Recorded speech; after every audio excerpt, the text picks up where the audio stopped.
Mark Houck and the pro-lifers who were prosecuted for what? For going to a clinic, an abortion clinic, and praying on a sidewalk outside an abortion clinic. This is Mark Houck and his beautiful family at Mass. This man, at the direction of Joe Biden's FBI, this man had an FBI SWAT team come to his door in the early morning hours with his beautiful children there, terrorizing them with weapons drawn. That's interesting, because I could have sworn that yesterday we learned that the FBI tapped my phone. Let's look at it. We've got a list. Tapped my phone, tapped Lindsey Graham's phone, tapped Marsha Blackburn's phone, tapped 5 other phones of United States senators. Frost, the second document is a list of Republican groups and people that Arctic Frost targeted, including Charlie Kirk's group, Turning Point USA. These documents show the political weaponization of the Biden administration against Republicans. Senator Hawley. Thank you very much, Mr. Chairman. Attorney General Bondi, good to see you. Welcome. I've been listening closely in this hearing, and I've heard over and over from my Democrat colleagues concerns about targeting political enemies, and they've accused you of all manner of things and the current president. I've also heard them said, and I just wrote it down because I wanted to be sure I heard it correctly. I've heard them say that Joe Biden never targeted his political enemies. Joe Biden never directed his attorney general to target his political opponents. That's interesting, because I could have sworn that yesterday we learned that the FBI tapped my phone.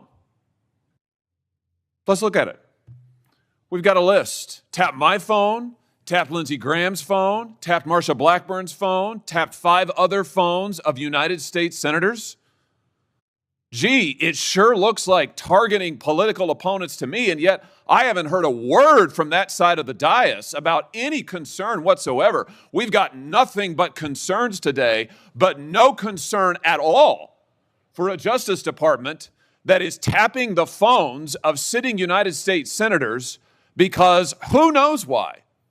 They don't like them. They're members of the opposition party. They're Republicans. They're conservatives. You've seen this document, Attorney General Bondi. What was going on here? Who ordered this? Who ordered the tapping of the phones of United States senators?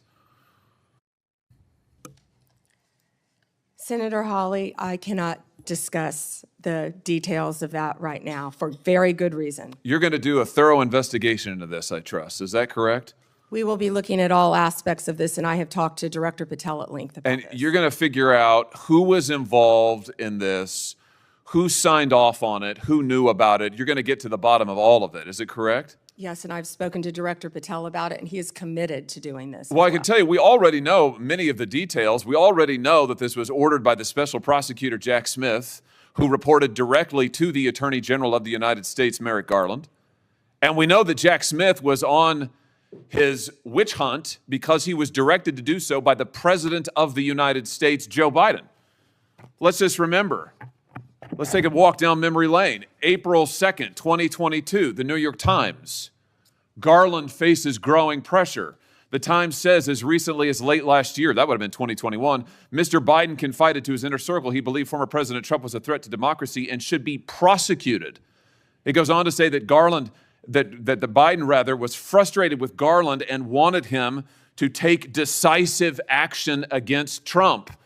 Here's what we're talking about. Trump, of course, was a private citizen at the time.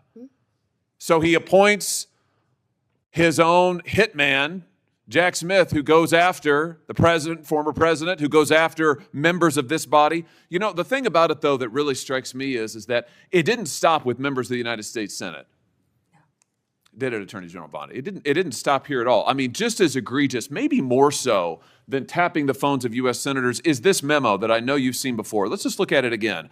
This is an FBI memo from the same time period, I might add, from the same time period, in which the Federal Bureau of Investigation attempts to recruit informants into Catholic parishes in this country.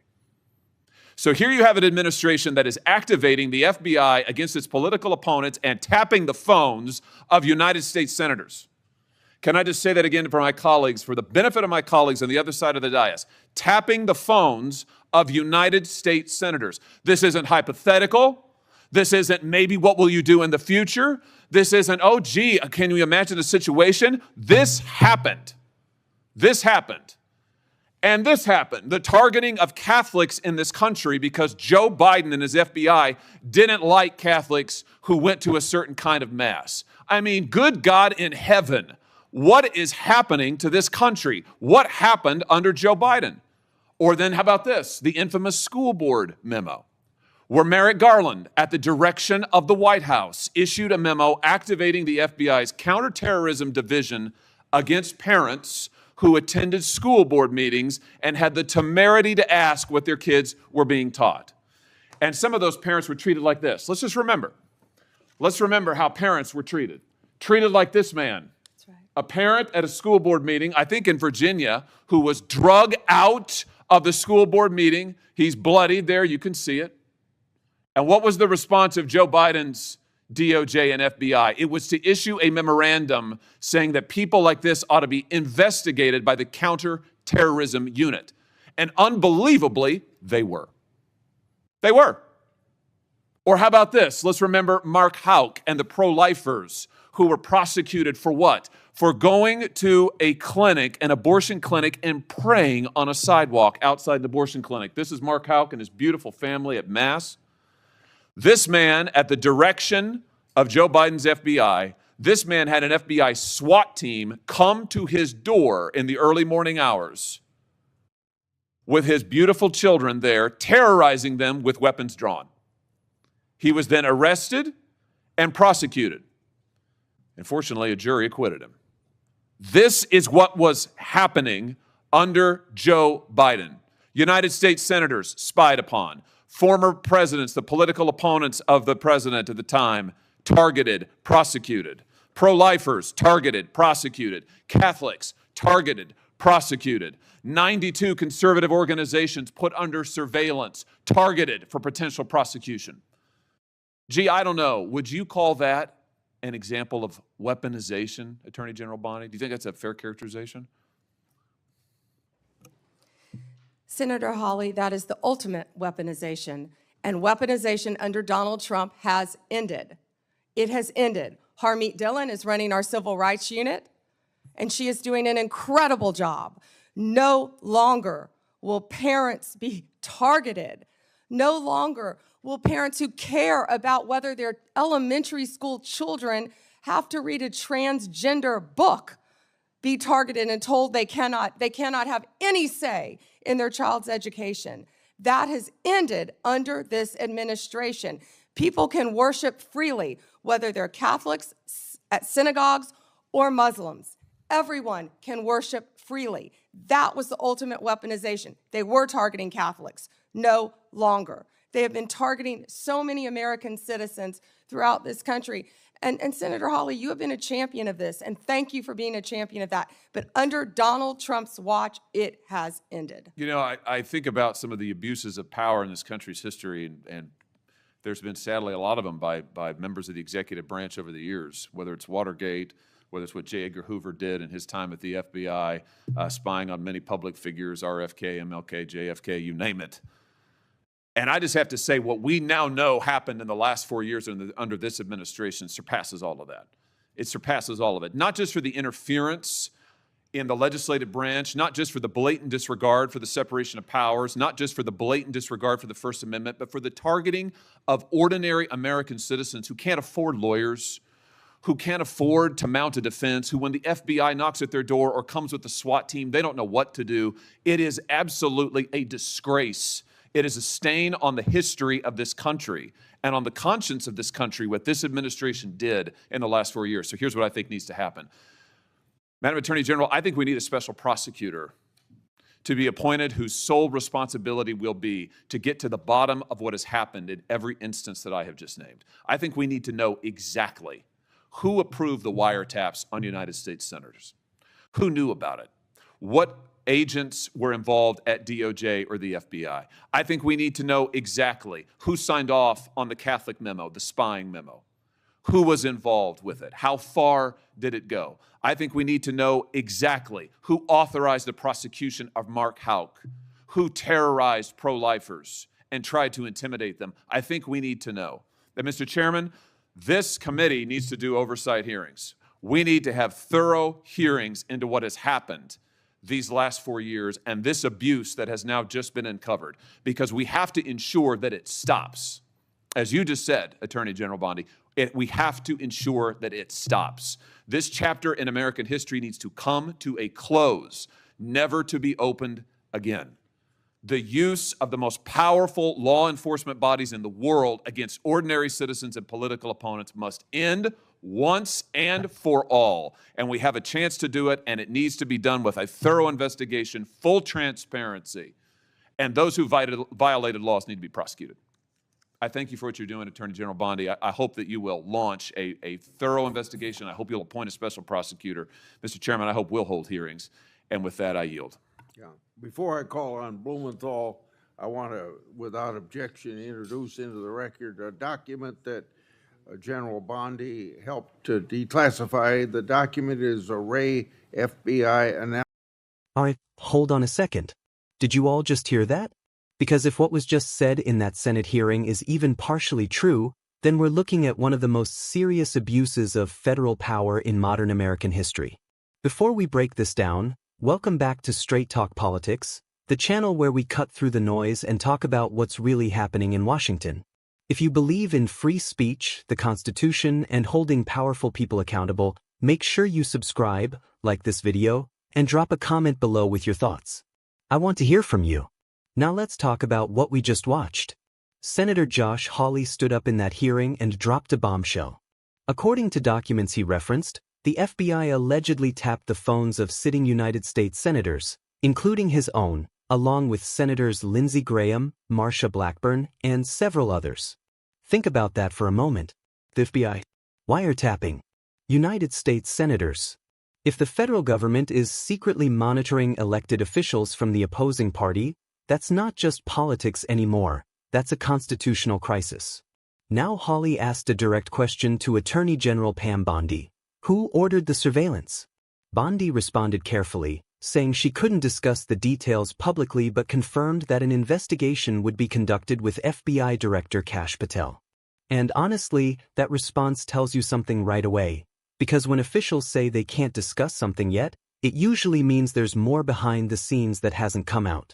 Hawley then laid out his accusation that the surveillance was ordered by Special Prosecutor Jack Smith, who reported to Attorney General Merrick Garland, and that the broader push to prosecute Donald Trump came after pressure from President Joe Biden.